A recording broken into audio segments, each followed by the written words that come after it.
Hold'em Masterclass numéro 69. Maintenir l'attaque jusqu'au bluff. Dans le cadre des tactiques de bluff, une attaque pré-flop tout à fait légitime peut se changer en bluff au flop et même se maintenir en bluff pour le reste du coup. Le hawk bluff repose sur une attaque à faible hauteur d'enjeu qui joue non pas sur la fibre financière mais sur la fibre psychologique. L'adversaire sent en effet que l'attaquant possède un gros jeu et que cette petite attaque n'a d'autre objectif que de lui soutirer quelques jetons supplémentaires. Mais l'adversaire n'imagine pas que l'attaquant est lui-même en plein bluff à cet instant. Nous nous trouvons dans un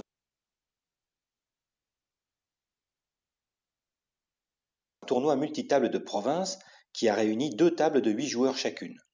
Le buy-in est de 75 € et il y a 3 places payées.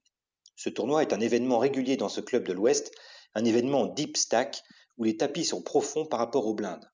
Le premier niveau de blinde est de 5-10 et les tapis sont de 5000. La durée de chaque niveau est de 30 minutes. Le tout aboutit à une structure longue qui donne une bonne option aux joueurs patients et opportunistes. Le coup sur lequel repose cette Hold'em Masterclass a lieu en début de tournoi, dans le premier niveau de blinde, le niveau 5-10. Les tapis n'ont pas encore marqué de grosses différences entre eux.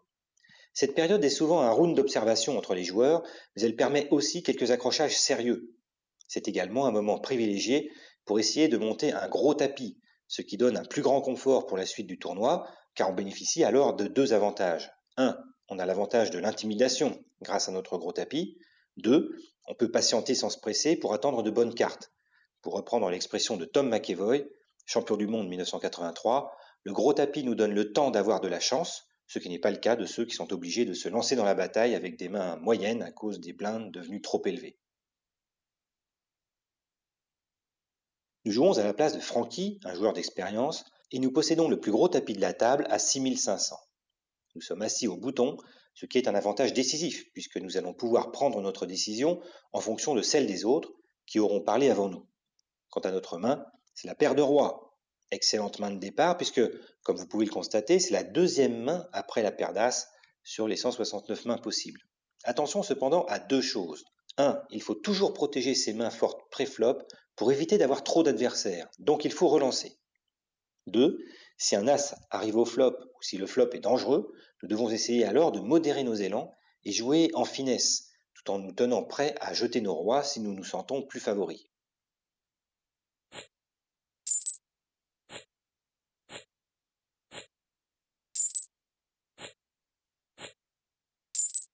Le troisième joueur passe, le quatrième joueur relance à 50, les joueurs suivants passent.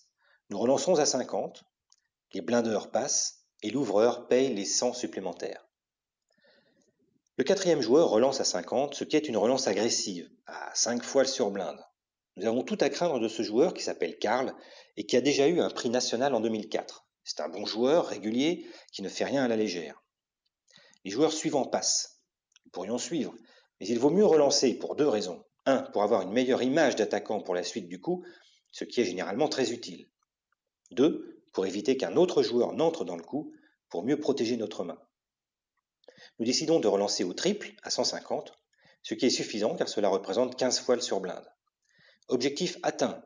Les 2 blindeurs passent et Karl paye. Nous nous retrouvons donc en tête-à-tête pour la suite du coup. Le pot contient 315. Ce flop est vraiment dangereux car non seulement il contient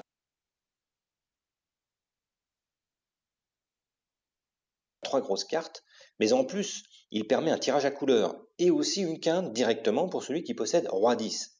C'est le genre de flop qui rend le jeu très technique quand il y a eu relance pré-flop, ce qui est le cas ici. Par rapport à notre main, ce flop est un des pires possibles. Un débutant le verrait comme un bon flop alors qu'il n'en est rien, au moins pour 3 raisons. 1. Si un roi arrive, nous n'avons que brelan, alors qu'un 10 suffit à l'adversaire pour faire quinte. 2. Il s'agit d'un tirage à quinte unilatéral, avec seul un 10 souhaité pour faire quinte. 3. Enfin et surtout, ce flop comporte un as, ce qui signifie que nos rois sont déjà battus si un adversaire possède un seul as en main.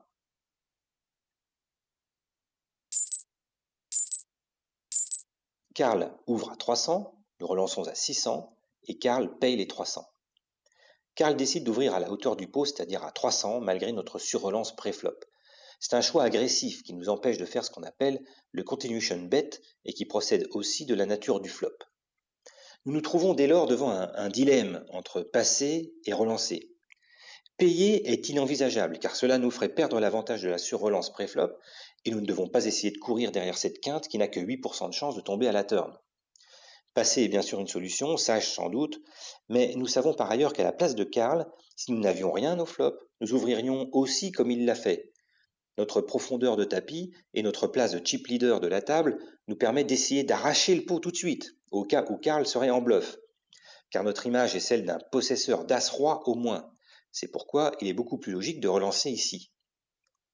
Comme notre but est de démonter un bluff possible de Karl, il est inutile de miser trop haut. Le double de l'ouverture suffit. S'il est en bluff, il n'aura aucun intérêt à payer, même 300 de plus. C'est pourquoi nous relançons à 600. Mais Karl paye les 300 supplémentaires. Cela nous étonne, car cela signifie clairement qu'il a un jeu. Il peut avoir la quinte, mais c'est peu probable, car son intérêt serait de relancer pour éjecter du coup le tirage à couleur éventuel. Même observation s'il a deux paires ou brelan. Mais le fait qu'il suive nous indique qu'il a plus probablement une paire d'as avec kicker roi ou un tirage. Le pot contient 1515. La turn est le 2 de trèfle, une carte totalement indolore puisqu'elle ne peut pas améliorer les joueurs en place. Karl check.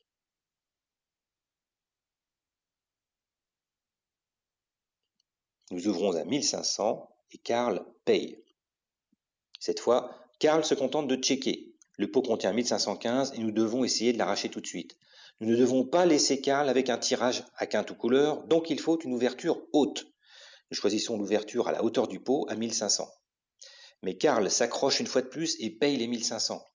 Cette enchère est curieuse, car de deux choses l'une, ou Karl a un jeu fait, comme un brelan, deux paires ou paire d'as, voire la quinte, et dans ce cas, il ne peut pas se permettre de maintenir un adversaire sur tirage couleur, il doit relancer all-in au lieu de payer l'ouverture. Ou Karl a un tirage, et effectivement, il peut se permettre de se maintenir, mais ici, il le fait pour un prix exorbitant, égal au tiers de son tapis. Le pot contient 4515. La river est le 8 de trèfle, qui, là encore, ne donne rien de plus aux joueurs en place.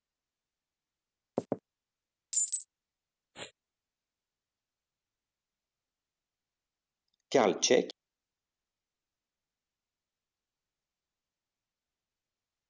Nous ouvrons à 500 et Karl passe. Comme au tour précédent, Karl check. Cette fois, nous craignons qu'il nous ait mené en bateau avec la quinte ou le brelan et nous ne voulons surtout pas aller à l'abattage. Donc, nous n'allons pas checker. Nous n'allons pas non plus ouvrir à tapis car ce serait comme un aveu de bluff, ce qui pourrait le pousser à payer. Nous allons faire tout autre chose. Comme nous avons contre-attaqué fort tout le long du coup, pour lui, nous possédons un jeu qui est au moins égal à deux paires. As-dame par exemple, ou même brelan, comme brelan de dame ou de valet, voire brelan d'as. Au lieu de faire une grosse ouverture, par exemple à 2000, nous allons en faire une petite à 500. C'est ce qu'on appelle aussi un hawk bluff. Pourquoi? Parce que de deux choses l'une. 1. Si Karl a un très gros jeu comme la quinte ou un gros brelan, qu'il paye ou qu'il relance, nous perdrons cette petite ouverture et rien d'autre. 2. Si Karl a un tirage, par exemple 2 cœurs ou 2 10, ou s'il a une simple paire comme As-Roi, il ne va même pas payer, car il se voit déjà battu de toute façon. Donc nous ouvrons à 500, et Karl jette ses cartes presque immédiatement. Notre tapis monte à plus de 8700, et Karl chute à 2550. La leçon porte sur le hawk bluff, une technique d'attaque en douceur qui permet d'enlever le coup sans prendre de gros risques financiers. Il se calque sur le hawk play, petite ouverture que nous faisons quand nous possédons le jeu max, ce qui n'est pas le cas ici puisque même avec nos rois, nous considérons que nous perdons s'il y a abattage. Notons aussi le côté psychologique de cette petite ouverture. En faisant comme si nous avions un très gros jeu, nous poussons l'adversaire à éviter l'abattage, car il se sentirait vexé d'avoir payé une ouverture alors qu'il possède lui-même une petite main. La leçon montre également qu'une main très forte pré-flop peut devenir outsider au flop, ce qui est le cas ici. Il est évident que si Karl avait surrelancé Francky au flop, il aurait quitté le coup immédiatement. Si Francky l'a relancé au flop, c'est avant tout pour vérifier que son ouverture n'était pas un bluff. Et pour ce faire, Francky lui-même utilise un bluff pour relancer. Logiquement, Karl devait soit relancer Francky ensuite, et de préférence relancer à tapis, soit jeter ses cartes. Il n'en a rien fait, puisqu'il a préféré payer. Voyons maintenant avec quelle carte il l'a fait. Vous le voyez vous-même si vous revenez en arrière et si vous cliquez sur ces cartes. Vous vous apercevez qu'il possédait valet 10 de cœur, une main curieuse pour relancer préflop. Précisons que les grands joueurs de Hold'em No Limit du XXe siècle considéraient que c'était une très bonne main, l'une des toutes meilleures. Et effectivement, il faut bien reconnaître qu'elle n'est pas mauvaise sur ce coup, puisqu'elle donne à Karl à la fois la troisième paire, un tirage ventral à quinte et un tirage second à couleur.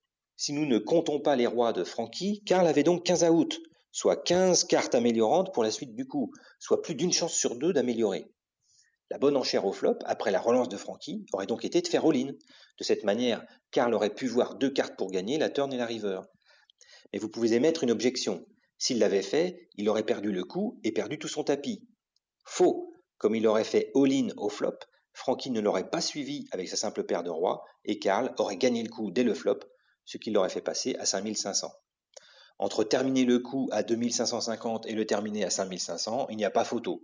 En n'osant pas relancer all-in ici, Karl a donné l'occasion à Francky de réussir un beau bluff et il y a laissé presque la moitié de son tapis.